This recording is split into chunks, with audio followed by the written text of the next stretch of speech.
Hey guys, Everyday Dad here with another video. I know it's been a while, but I have had my surgery. I had it a week ago, Thursday, almost 2 weeks ago. The 2 weeks will be this Thursday from June 15th.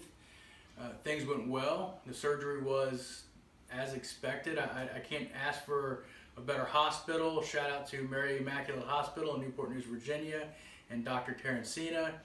Everything they said that would happen, happened. The worst part about the surgery was waking up with the gas pain. So if you haven't had the surgery yet and you plan on it and you don't know what's going to be the worst, it's going to be the gas pains. It was for me because they tell me they pump you up the size that you're having twins and get everything out of you and then sew you back up, and all that gas is still left in you.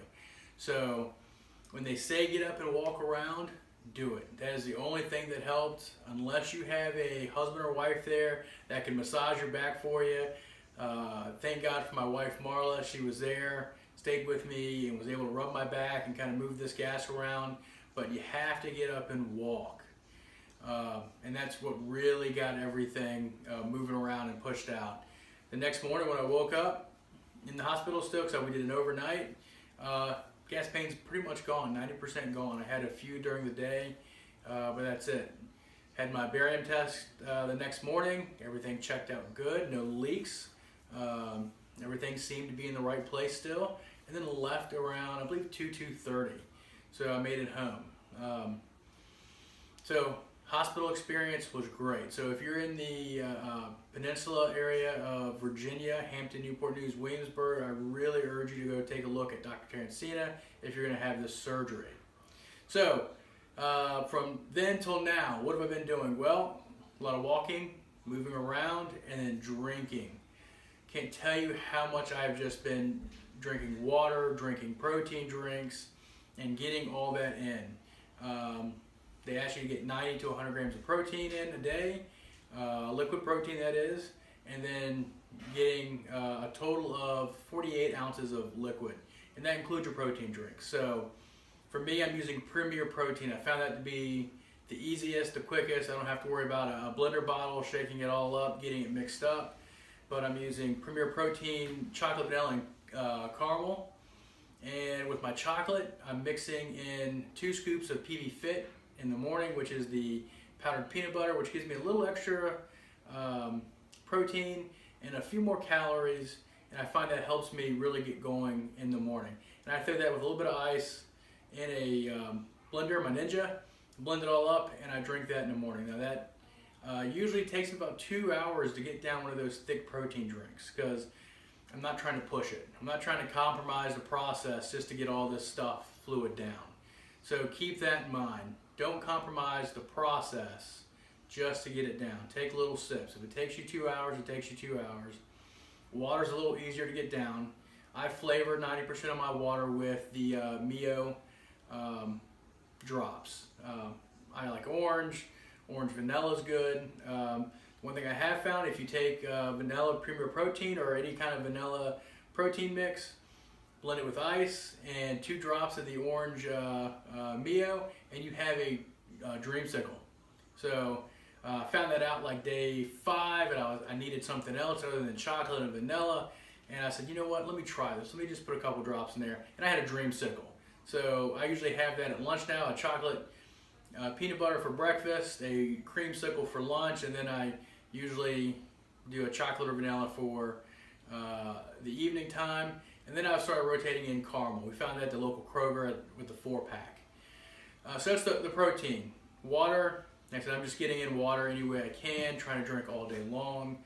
I found before the surgery, I could drink, you know, not just beer or water, but, you know, just by volume, I drank a lot. So if I had a cup of water, it took me a minute to drink that cup of water. It wasn't, you know, I didn't have to sip it. I can drink pretty fast. Now I can't. So we bought, or I had an Arctic insulated cup, kind of like the Yeti, and I found that I fill that up with ice during the day, fill it with water and whatever flavor I'm having, and I drink that throughout the day. That plus my 3 Premiers gets me my minimal amount of liquid. So I really recommend getting an insulated bottle, not just a a water bottle or some cup that you just want to use. Get something insulated, keep it cold, it goes down much easier than that. I actually ended up buying a Yeti low ball, I believe it's called the low ball, the 10 ounce Yeti cup that I pour my protein drinks in the morning, and that stays cool for the 2 hours. So other than that, we've been working with broths, popsicles, Jello, yogurt, and pudding. I found the best soup for me because I tried making broths, heating up different broths and eating those. Those, to me, they taste like dog food. But egg yolk soup, or the Chinese egg drop soup, is the best because you can actually have the egg in there. You don't have to strain that out. I also bought the Chinese hot and sour soup, and I just strain all the stuff out and have that different flavor. For Jellos, it's kind of funny. We made a box of Jello in the beginning so I could have throughout. My wife made like 5 different flavors. So far, I've only made it through 1. It's taken me almost 2 weeks to go through 1 flavor of Jello. That's how slowly we're eating it. And same with yogurt and the pudding. We've made 4 or 5 different flavors of pudding, and I haven't even made it through a complete pudding yet. And you know, we're talking a Tupperware container full. So keep that in mind. Don't try to overeat because you're hungry. You're going to be hungry. Don't compromise the process. Take it slow and keep going. So tomorrow, Wednesday, will be my 2-week point of not having any fluids or any foods at all. So tomorrow was my prep day 2 weeks ago, and then Thursday I go back for my 2-week appointment, 2-week post-op, and so the doctor can check me out, and then I can start having soft foods.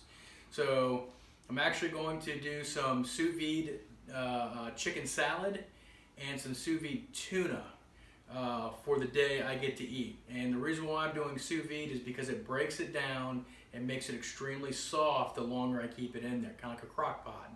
And I found if you keep a piece of chicken in the sous vide at 155 degrees for about 3 hours, it breaks it down, not mushy, but very tender, very stringy, and very soft. So with the soft foods, those, my first day I'm doing chicken salad and tuna steaks.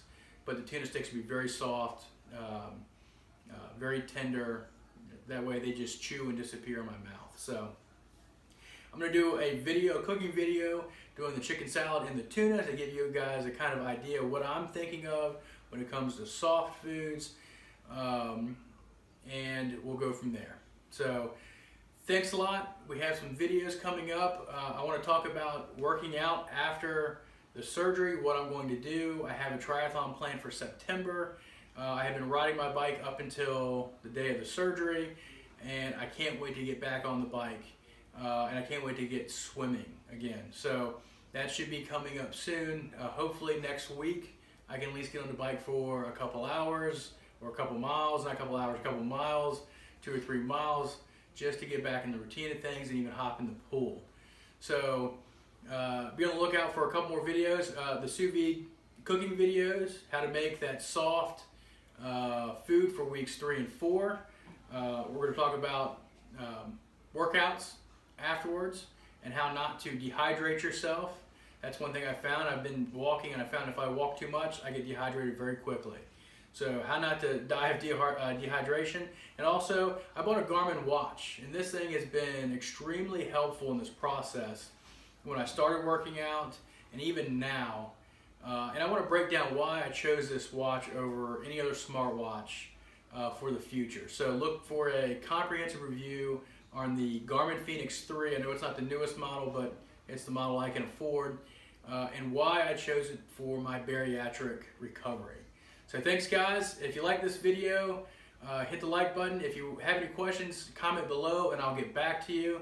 And I'll see you on Thursday when I get to actually stuff my face with 2 bites of food and feel full. Have a good day.